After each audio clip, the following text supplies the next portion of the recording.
Hi, and welcome to the KindlED Podcast, where we dig into the art and science behind kindling the motivation, curiosity, and mental well-being of the young humans in our lives. Together, we'll discover practical tools and strategies you can use to help kids unlock their full potential and become the strongest version of their future selves.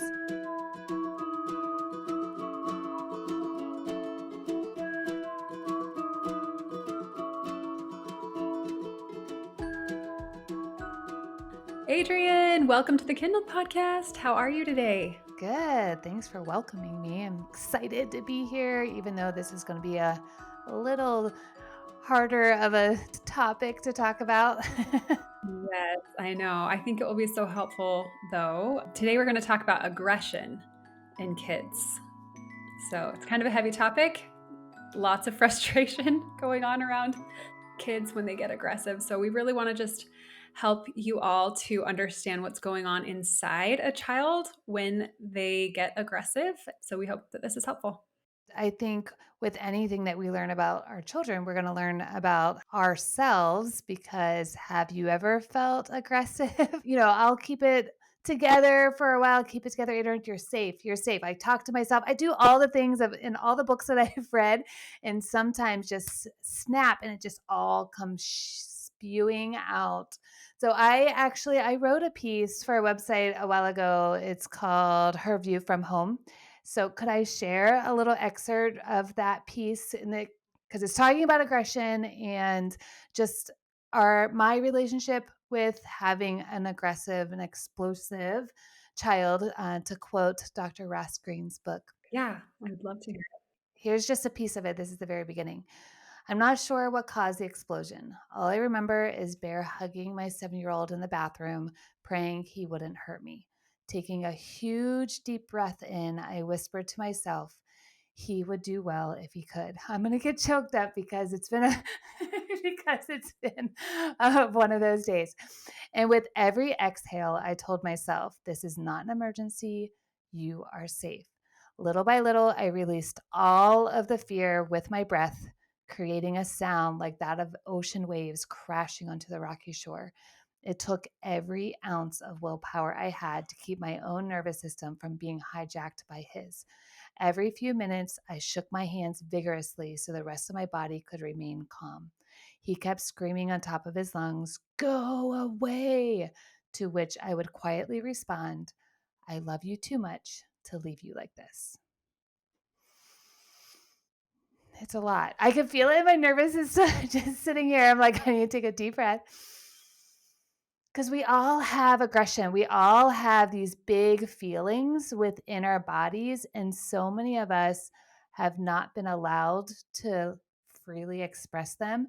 And that's why we really want to dive into this topic today, because so many kids have these extremely big feelings and they're either stopped or shamed for having them, or it's like we don't know what to do. And with my son, I mean, he's now much older than 7, and it has been quite the ride of just understanding what is going on and how to allow him to feel those feelings, but also keeping him safe and keeping the rest of us safe. Thank you so much for sharing that. I know that's really hard to maybe revisit. When you were reading that, I had almost the exact same experience with one of my littles once. And so, yeah, brought me back. Not easy.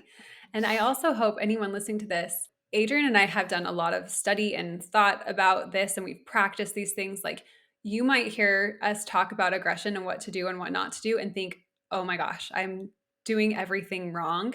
And just know that that's not the purpose of our time here today. Any of those feelings of judgment or shame for yourself, feel them, thank them for trying to keep you safe and helping you learn, and then just let them go, because they're not truly helpful unless you're reflecting and learning in a positive way with those feelings. If you're getting kind of into a negative spiral at all, try to step back and just know that you're doing the best that you can. And just like Adriane's little boy in that moment, and when she was saying if he could do well, he would do well, that's the same thing for us. If we could have done better in the past, we would have done better. We're all doing our best. And the goal is just to learn a little bit more and to be 1% more the type of person that we want to show up as. And that's a long game, right? That is not a short, like, I'm going to listen to this podcast and I'm never going to yell at my kids again. Or I'm going to do these techniques and my kids are never going to lose their temper or freak out again. Like, none of that's going to happen. We live in reality. It's messy, it's not perfect, and that is okay. And it's beautiful, actually. Some of the deepest learning that you can do as a human is in your messiest, most traumatic times. So we just love everyone who's listening so much, and we want this time to be helpful.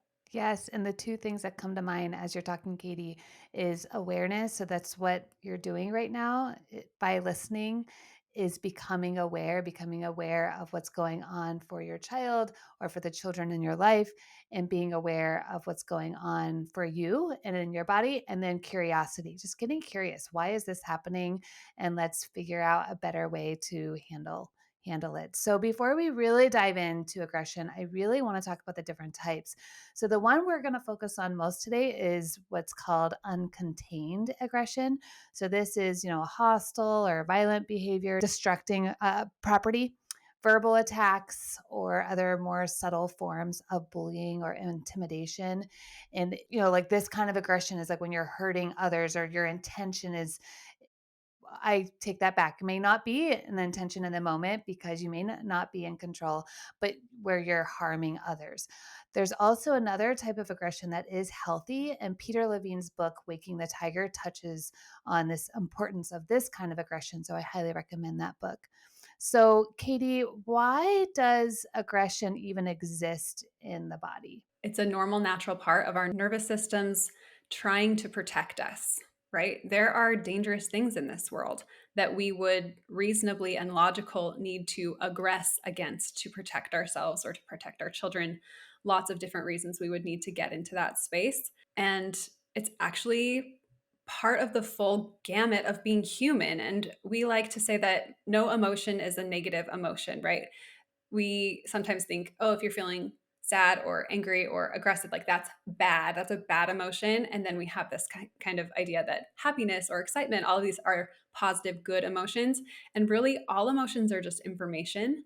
And when we don't categorize them as good or bad, we can actually manage our emotions in a much more healthy and objective way. So, yeah, it just exists to serve that purpose. Yeah, and I highly recommend going back and listening to episode 12, which is called The Secret to Healthy Brain Development, where we really dive into the nervous system because this, sympathetic, this fight part of us comes online in infancy. So, how we are treated can really help us develop a healthy or unhealthy state of anger. It's important to know that aggression can be healthy and just for us as parents or teachers or educators to not just stop when that energy is coming out because it needs to come out of the body one way or another. But like I said, we're going to focus on the uncontained aggression today and what to do about that. And so, Katie, can you tell us a little bit more about that and how it shows up? Sure, yeah. So it's important to know that aggression comes from lots of different paths. The purpose, the driver, the driving force behind the aggression can be lots of different things. But one of the main causes of aggression in kids is just frustration. And frustration is just when anything doesn't go your way. And if you think about a child's life, things are constantly not going their way. They didn't get the blue cup. They have to go to school and they don't want to go. It's dinner time and you're making them eat this yucky food. Like they're just, it's like constant barrage of things that don't go their way, right? And as an adult, it's like you have not complete control, but you have lots more control than this child does over things going your way or not. We control all of the access to everything we need to survive, everything we need to find comfort and find entertainment and things like that. And we kind of hold all of those things in these control buckets, right? And then we get to decide what the kids get to do and don't get to do, and if they get to have this treat or if they get to watch TV. Like, so their frustration is a big part of their life, and dealing with frustration is a big part of growing up. And so we can help that growing up, that learning to deal with frustration, go well. Or if we respond in a certain way, it will kind of steer that natural development off track. Aggression can also be caused by unwanted emotions, right? So we're saying that there's not a negative emotion or a positive emotion. However, this aggression can also be stemmed from, our unwanted thoughts or thoughts that, we're saying like school sucks. This is horrible. I don't like that. That is a thought that can cause aggression as well, which is probably linked to this frustration. And then we could go even deeper into aggression because there are biological, psychological, socioeconomic. There's lots of different reasons. I was reading in preparation for this. I was reading some articles in some medical journals. And so they were talking about like with biological reasons why aggression comes up is could be genetics, neurotransmitters, hormones. This is a big piece of where my son's aggression comes from. It could be psychological. So there could be a diagnosis. There's some diagnoses where violence is actually one of the features or the symptoms. And then socioeconomic, it could be like where you live, or it could be high levels of stress, or if you're not, getting meals, or there's just a lot of things that can be connected to where this aggressive behavior can come from. And it really does stem down to this frustration. So our environment is not aggressive or violent. As I had mentioned, I don't think it is. I mean, sometimes I get a little a little upset, right? But I have healthy ways to handle my aggression. But because of my son's neurobiology, we're going to see a lot bigger emotions and some of these aggressive behaviors that we're talking about. So, like we've mentioned, the root of aggression can have many causes. But, Adriane, I'm curious, how do you see most parents, teachers, people that interact with kids handling aggression in our schools or in our families? What are our typical go tos? Yeah, it's not just what I see. I mean, I could just even say just this morning, even though I I understand this stuff so well and I have read so many things about it, my go-to is, "Oh, then I'm gonna walk away. I'm not gonna give you love." And it's like, "Oh, why am I doing that?" Because it's been so conditioned. But so, the normal approach to aggression is consequencing, punishing, and just doing whatever you can to stop that behavior. We talked about how consequencing or punishing behavior isn't always the best. And so you can go and check out episode 4, which is called The Cost of and Benefits of Rewards and Punishments, where we really dive into why consequencing or throwing up sticker charts to, oh, if you don't act like this, then you're going to get a sticker. Why that doesn't work. Yeah, and just managing our own nervous systems there too, like yelling, like using essentially when we yell, what we're doing is fearing the child into submission, which sounds when you say it like that, it sounds so terrible. But like how many of us raise our voices to our children or to our students like all the time? Uh Over here, sorry. I know. We know that these things don't work, which is actually a really good indicator that we're missing something. We're missing a piece of information here that if we knew, if we understood it, if we saw this situation a little differently, then we'd probably be able to respond differently. But the story that we tell ourselves is aggressive behavior must be stopped, and it should be stopped if people are getting we need to keep people safe as our roles as educators, parents. Like we do need to keep people safe. We do need to stop an aggressive child from hurting others, absolutely. But there's many different ways to do that. And that's what we're going to try to get into here, the appropriate way to do that. So, the normal story that we tell ourselves as adults is that the aggressiveness is like a character flaw almost. And it means that they're being disrespectful or they don't care about others or they're selfish or they're entitled, right? We have these labels.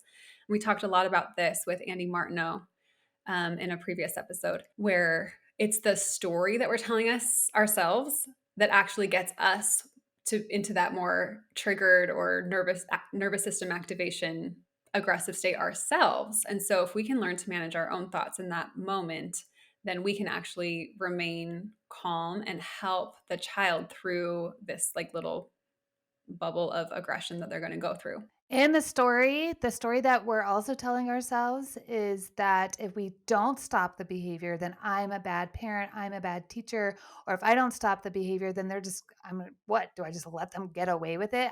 How many times have you heard, or I have probably have said that as well. So there's lots of stories going on, and a lot of this is cultural and just kind of how we got to where we are today. So you shared something the other day in one of our coaching events that was, I believe it was from Gordon Neufeld. It was a traffic circle. Could you please dive into that? I think that's going to help us so much on knowing what to do. Okay, we have aggressive behavior. We have a child, destroying things, hitting things, screaming awful words. What do we do then with that behavior if we're not allowed or we shouldn't stop it? Totally. So, yeah, this is called the Gordon Neufeld frustration traffic circle. So you can look that up. We'll post the video. We maybe have talked about it before. I can't remember. But this like totally blew my mind when I learned this. I was like, oh, that just helped me break down this situation that is just on replay at my house where something doesn't go well. We have an explosion. I get mad. They get mad. Everyone tells their own story. Like it's just this loop that makes it so hard to have peace in your home or in your classroom. So when I learned this, I was like, oh my gosh, this is so what's happening. So yeah, I'll kind of talk through it a little bit. Imagine like a traffic circle or roundabout wherever you live. You might call it somewhere something different, but it's a circle, traffic circle that goes around that has 4 entry or exit points. And so anytime a child has an experience where things don't go their way, you say no. Something happens at school that they don't like, that they can't control. There's anything that happens really. They enter through, we'll say the top road, if you're like imagining it like on a plane here. It's a little confusing to do this in 2D. They enter the traffic circle and then their goal is to get out of the traffic circle. They don't want to feel frustrated. So there's 3 main exit points on this traffic circle. And the first one is that they're going to try to change their situation. They're like, you said I can't have that candy. I'm going to try to change. I'm going to exit through the pathway of change. So I'm going to negotiate. I'm going to beg. I'm going to whine. I'm going to try to change that no answer. Right. And sometimes we don't like that as parents, right? We want to yes, ma'am, and no feelings and accept whatever is happening with no feelings. And that is maybe we want to pause here and just kind of talk about if we really want to raise a kid who does that. What do you think about that, Adriane? Yeah, because don't we do that as adults? If someone is doing something that we don't want to, we speak up. We, fight back, or we are able to communicate what our needs are. And it might not be an aggressive way, it might be in a more, adult-ish way. But if you think about it, like you said, like we don't want a child that just grows up and just submits to the will of any other human to make them or force them to do whatever that person wants. I mean, just me saying that, I was like, whoa, but sometimes I'm the one that is modeling that. And so if we look at it from that context, it totally makes sense of why we shouldn't be doing Yeah, this. totally. We have kind of this like no negotiating rule. And if you are a parent or a teacher who likes you listen the first time and there's no discussion, we can talk about that a little bit, but just try to open your mind to what that's teaching, what kind of child that's raising in the long term. Obedient to you? Yes. Compliant? Yes. Thinks for themselves and then knows how to negotiate and stand up for what they think. I don't know, right? There's questions there. So let's keep going. So they come into the traffic circle, they try to exit through change. And maybe that's something it's a hard limit you're setting as a teacher that you can't go to recess or whatever the thing is. Maybe it's just a thing that's happened in life that's hard. Like maybe they had a pet die or something that nobody can change, right?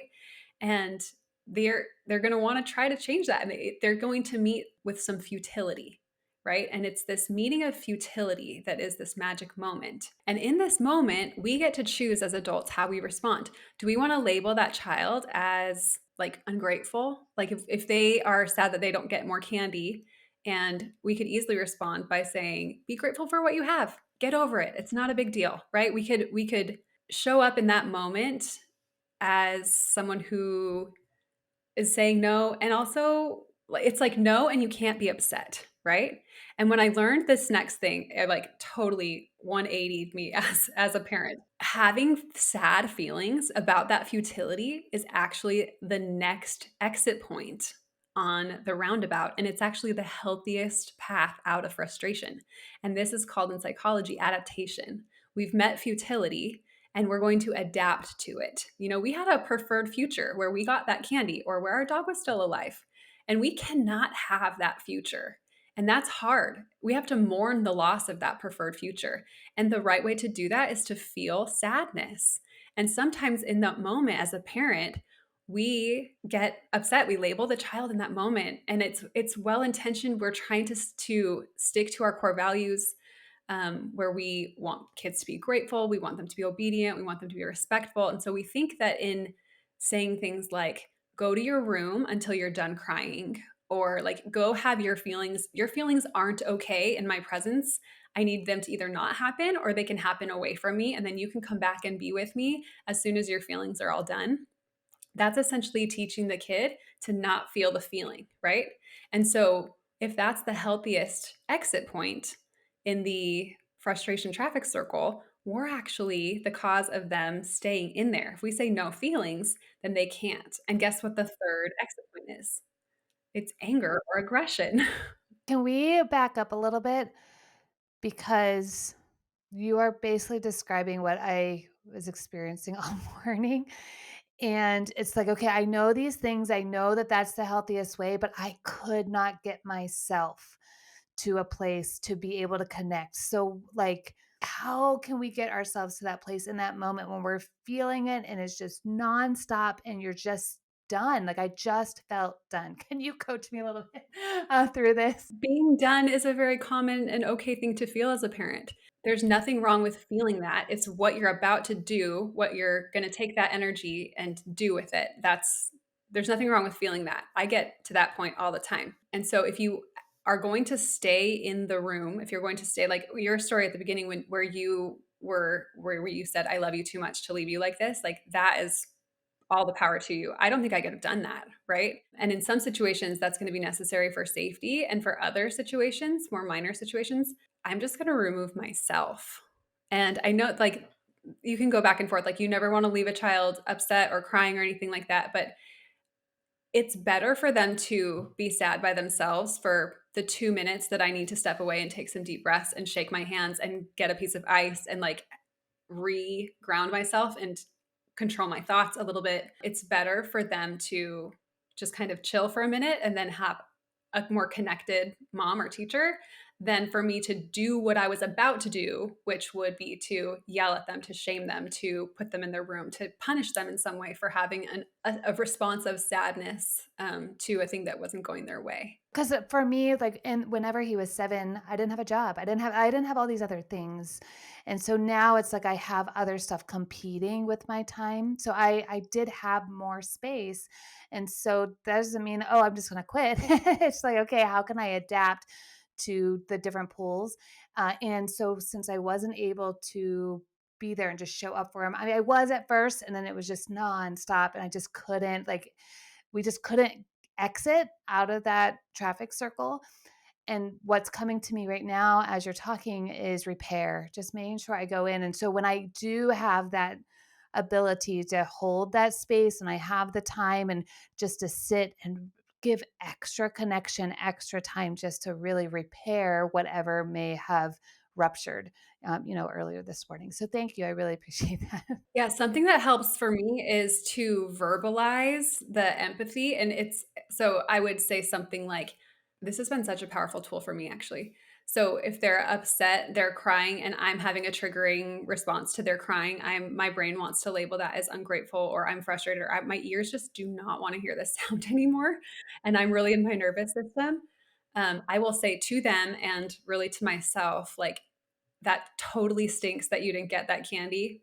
I understand, like, that's frustrating, like, I hate when I don't get the thing that I want to." And just saying that to them and saying that to myself kind of puts me in a different frame of mind.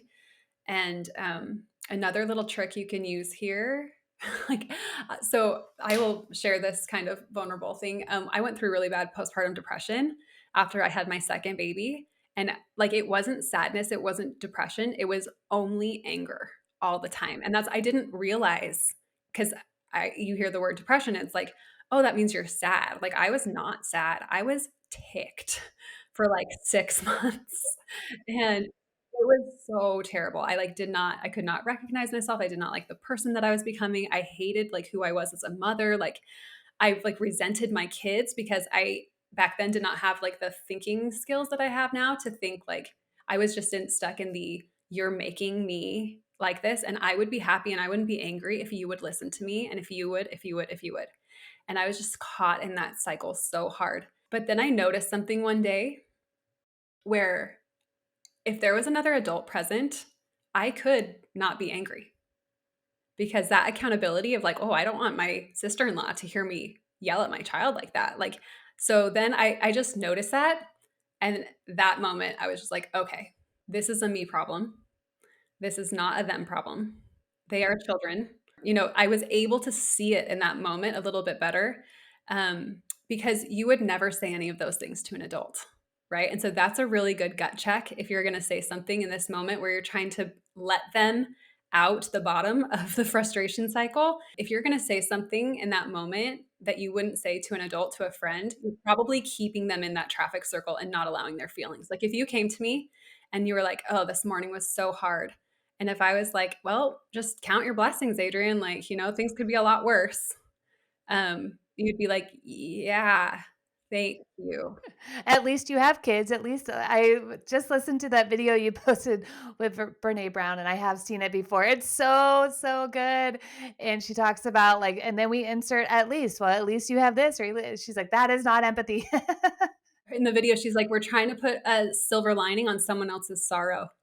And it's like, oh, like this kid has, even though it's just candy, even though it's not a big deal to us because we have the benefit of 30 or 40 or 50 years of experience to know like getting that candy now is not going to matter in 20 years. So you don't even want to waste your time on that. But to them and their like limited perspective, that is a severe injustice to them. And their brain does not have like a big deal o meter in it yet, right? So it's just like if it's a deal, it's on. If it's not a deal, it's off. There's no big deal, little deal. That's something that happens as their prefrontal cortex develops more. If they're telling you it's a big deal and they're really sad, like it's not really it's not helpful in that moment to be the judge of what's a big deal and what's not a big deal, right? If there's feelings there. And the other thing, I don't know if we talked about this before, is that it's so easy to think, oh my gosh, you're losing it this hard over not getting a cherry on your milkshake or like some little thing. And then that makes it so we can tell the story of you're ungrateful, you're entitled, and then that triggers us more, right? But really, there are hundreds of injustices, small frustrations that kids go through every day. Someone looked at them wrong, they didn't get to play with who they wanted to at recess. All of these things build up in them. And then finally, when they get home, or if you run an educational environment where kids feel really safe, you'll see this too, where they'll just like let it all out. And it's like, it's really just the straw that broke the camel's back. And then we're like, this is just a piece of straw. Why are you crying? You know, it's like, it's not just a piece of straw, it's everything. And you can look at your own life like this. Like, you know, sometimes I'll go through a week of like very high stress things and I will hold it together. And then Friday night it's done. And I just like have to go cry in my bed for a while.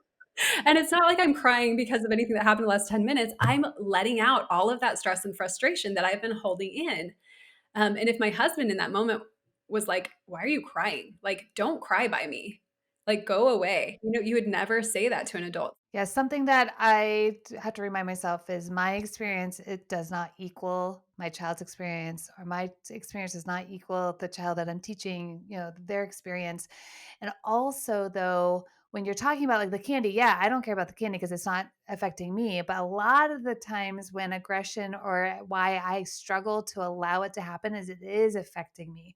Not going to school, not, those types of things. It's like, okay, but now it's getting to a place where I just need you to go to school because I'm working or whatever it may be. And so that's where I struggle too, is some of the things that are causing their aggression or these really big emotions does affect me. So, can I push back on that a little bit? Push back. I want you to. I need this. When I first started working for Prenda, I was pregnant, running a preschool, like teaching co-op, homeschooling classes. Like I had so much stuff. And then suddenly there are all these people that needed me on Zoom at like 12 o'clock sharp. And I'm like, my life does not run on, I can be there at exactly, you know, on Zoom. If you work remotely, you know, it's like, if you're 2 minutes late, like you're late for that meeting, just not the typical culture that we have like in person things. It's like, oh, I'll be like 30 seconds late. No one's going to worry about it. But I would be like yelling, like, get your shoes on. We have to go now. I would be like losing my stuff, right? Because we have to get dropped off somewhere so that I can be on this call at like exactly 12. I'm like, nobody cares. Nobody at work really cares if I'm 3 minutes late. Like, it is not worth completely destroying my relationship with my child to make someone else not inconvenienced. And this is going to get real here. So if you dig into that, for me, I won't say what it is for you, but for me, it's like I need my kids, I need to be on time for that meeting. And the story I'm telling is I don't want to inconvenience this other person. So I'm putting some other adult who is way more patient than my 3-year-old and who can wait 30 seconds and is not going to be upset at all. I'm putting that adult before my kids, right? And so that's already something that I had to do a little gut check on. Like, I need to actually prioritize this because it's not their fault that I work and mom, right? They didn't get to choose that. I chose that. So that's the first thing.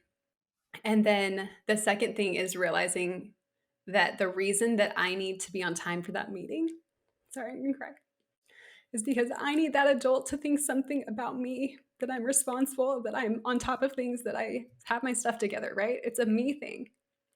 And so I'm willing to sacrifice my relationship and connection and the warmth that we feel in our family so that some adult, sometimes a stranger, can just can think something good about me. And it's like, wow, Kaity, like, why do you need that so bad, right? And so once I stopped needing that so much, once I could see that and I stopped needing that so much, it was a lot easier for me to let that go and to be 3 minutes late and to maintain a warm and caring relationship with my kids because I was prioritizing their needs and I was not being so caught up in what other people thought about me. Thank you so much for sharing all of that. And, I was thinking, oh my gosh, I'm just talking about myself and Katie's just coaching me through this. However, I really am going to guess a lot of you probably relate to this and have these same feelings because it's all part of being human, like Katie said at the very beginning. And so when we talk about aggression and these big feelings in kids, and then our stories and our thoughts about wanting to stop it. One time, a friend had told me that she saw this boy at an amusement park and he was just losing his mind, kicking and screaming and yelling. And my friend was like, "Oh my gosh, the parent should just picked him up and just stopped it." When she described to me what the parent was doing, I was like, wow, she held so much space for that child. And she was there making sure he was safe and was just allowing him to get all that aggression out of his body and was there for him. And because she said, finally he stopped and then he came up into her arms and just gave her the biggest hug. However, if a lot of us adults would see that and go, man, that child needs a consequence. We need to not allow that behavior to happen. What we've talked about, though, there could be so many different things going on. And at an amusement park, if that child is neurodivergent, there's so much stimulation and his body needs to get that out in one way or another. So I just wanted to talk about that as well, is that, kids don't just need a consequence when they're showing aggressive behavior. Right. Yeah. So if we go back to the traffic circle, we talked about trying to change it and then they get a no answer. They meet futility. They have to have their feelings. This is the process of adaptation, learning to deal with when things don't go well. And so our job there is to let them be sad, right? But if we are not in a place where we're able to do that, or if they're in a situation where, like at school or something, where like they aren't going to let their feelings out, they're going to be staying in the traffic circle. And so they're going to try the next exit point, which is aggression. It looks like hitting, kicking, screaming, spitting, yelling, flipping desks over, all sorts of things. And then you wonder, it's like, well, okay, that's not okay, quote unquote, that's not okay. But I just try to let go of that's not okay. Like, that's just what is. You can't stop this from happening. You can't take aggressive feelings out of kids. You can't control them by stickers and rewards and punishments into not feeling things. It's not a thing that's possible, right? Humans have feelings. You don't get to control that. So once you accept that as reality, it's like, okay, I really want them to have healthy feelings then of like sadness and kind of mourning the loss of this future. But once we're over here, I want to talk about why some kids lose it and why some kids can be aggressive or angry, why kids can be angry without being aggressive. And it's all about inhibition. Because you and I, we feel angry, but we don't flip tables over typically. And if adults do, there's something wrong, right? It's not okay. And also, they need help. So that kid needs help essentially in that situation. And the reason that that's happening is because they have a lagging skill, a lagging prefrontal cortex skill of inhibition. It typically happens in moments when things don't go our way, is that we can go ride the circle around. We're angry. This thing's not going my way. And we might feel, well, we'll do a toddler situation and then like a teenager situation. So toddler's playing with another kid. That kid takes their toy. They hit to get the toy back. They want the toy. They feel angry. They feel aggressive. They're going to hit, right? So the thing that stops that why 3 and 4-year-olds hit a lot and why 6 and 7-year-olds, 8-year-olds hit less is because a 6 and 7-year-old, the prefrontal cortex has come online a little bit, which allows you to feel two things at the same time. And there's a really great Daniel Tiger song that says, "Sometimes I feel two feelings at the same time, and that's okay." Thank you. You can buy the album later. That's amazing. So we go through this totally normal developmental sequence of feeling one thing at a time, right? So if I feel ticked that I don't get to play with those kids at recess and I don't have this feel two things at the same time skill, I can't simultaneously think, I'm super mad that I don't get to play with them. Also, if I hit them, they will hate me. If I hit them, they won't want to play with me. If I hit them, I'm going to get my teacher won't be happy with me. Like, there's going to be other things that happen, and you can't hold both of those things present unless you can feel two feelings at the same time. So going back to that toddler, it's like, I want the toy, I want to hit, but I love my brother, right? And once you can feel that, those two things fight in the brain, causing a moment of pause. And then you realize, oh, I have a choice here. And that's what inhibition is. And that's why you can feel angry as an adult and not flip tables over and scream, because you can know, wow, that would be really scary to my child. And I actually love my child unconditionally and never want them to feel afraid of me. Not all adults do have that, and that's probably because they weren't allowed to express those feelings. And what happens is if we stop that one feeling, we're inhibiting their development to be able to get to that place where they can feel two feelings. And this was huge for me when I was reading about it, because although they say this starts coming online, is it like age 4 to 6, right? With my son who's neurodivergent, he's way older than that. And still, it's one feeling at a time. And the reason why is, as I was reading about it, you can tell if it's one feeling at a time is typically if they have all this anger and aggression, then they display so much remorse. That is an indicator that he can only feel one feeling at a time. And that is giving me information on how to help him feel those feelings so we can get him to a stage of development where he's able to feel more than one feeling at a time. Totally. Yep. So if you're in this situation, you're like, okay, this is definitely what's happening with my kid. If they're in this aggressive state, what you want to do, Gordon Neufeld says that you want to move their mad back to sad, change mad into sad. So this might sound like if a kid wanted the toy or didn't get to play with someone, it's like, oh, you really wanted to play with them and they said no, and that's really hard, right? That must make you really sad. The reason it's super important to catch them here and move them back to sad is because if they keep staying in this loop and they're never able to feel their feelings, eventually they're going to become defended against vulnerability. Those are Gordon Neufeld's words. So if you never let them negotiate and change, they're going to quickly give up on ever changing anything. And then if you never let them feel their feelings, their brain's not going to learn how to process sadness and how to come through sadness. They're going to be aggressive. They're going to stay in the traffic circle. And it hurts really bad to want to be included, to want the toy, to want the candy, and just to consistently not get it. What that teaches them is that it's easier to just stop wanting things. And I like to equate this to kind of like dating a little bit. Like if you really have a crush on someone, you really want to date someone, and they just don't want to date you, like eventually you have to get over that. You have to emotionally like build walls to like not want to be with that person anymore so that you can move on. That is the last thing we want our children or students to do with us. We don't want our children to learn that they have to move on from us, right? We want them to find safety and comfort and warmth and acceptance in our relationship. And so if they're in this loop and they're constantly thinking like I just can't have these feelings because it's literally painful for the brain to want something and not have it so constantly. The amygdala that is in the center of your brain kind of captaining this triggering cycle actually becomes enlarged, and it starts to be more the captain of the brain than the prefrontal cortex. And then you get these kids who have zero empathy. Their behaviors are so intense. These are kids are in juvenile detention. They're not able to be in society anymore because they have become so disconnected from being able to feel sad that they can't possibly imagine that their actions are making someone else sad. They don't even know what that is. So then there's no inhibition, and they're not toddlers anymore. They're not 7-year-olds, right? They're 15, 16, 17, and they still have the brain development of a 4, 5, 6-year-old in the inhibition department, right? And they have no empathy to control that. They're not feeling one thing. They're definitely not feeling two things.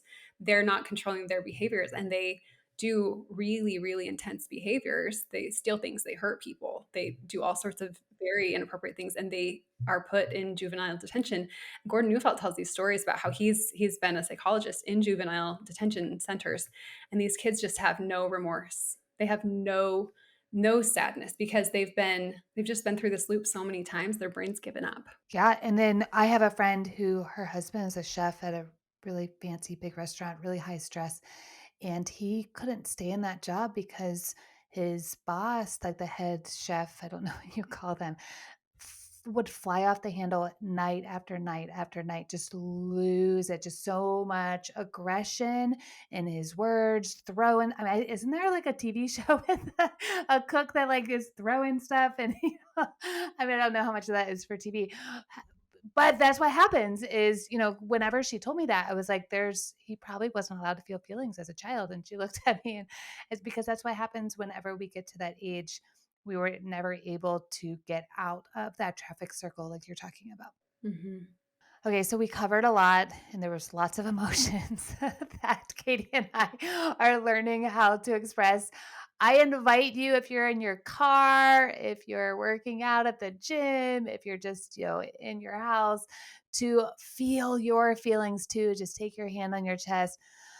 Take a nice deep breath. If you have aggression in your body, let it out. Yell, scream in a safe place, not around kids, so that it will scare them. But get that aggression out of your body. And so I would like to end, with quick and very practical tools that you can walk away after listening to this that you can start using today. So number one is matching that energy too. So yes, we want to allow them to feel those feelings. Their nervous system is going to want us to kind of match their nervous system to be able to get to that co-regulation point. Meeting them with attunement, really attuning to their needs in that moment. There's probably an unwanted need that is real to them, right? Our experience does not equal their experience. Validate. Validate, validate, validate. Kaity said it multiple times, like, oh, that really stinks that you can't have that candy. Validate whatever they're feeling. Connect. I feel like we talk about connection all the time, and it can almost seem like, oh, just connect. Like, what does that actually mean? Look at your child, in the eyes, embrace them. That not if they like touch, some kids don't like touch. But really, I think collecting eyes, I love that Kaity talks about that a lot. I don't know if we've talked about it on the podcast. It's, making eye contact with them, smiling, nodding.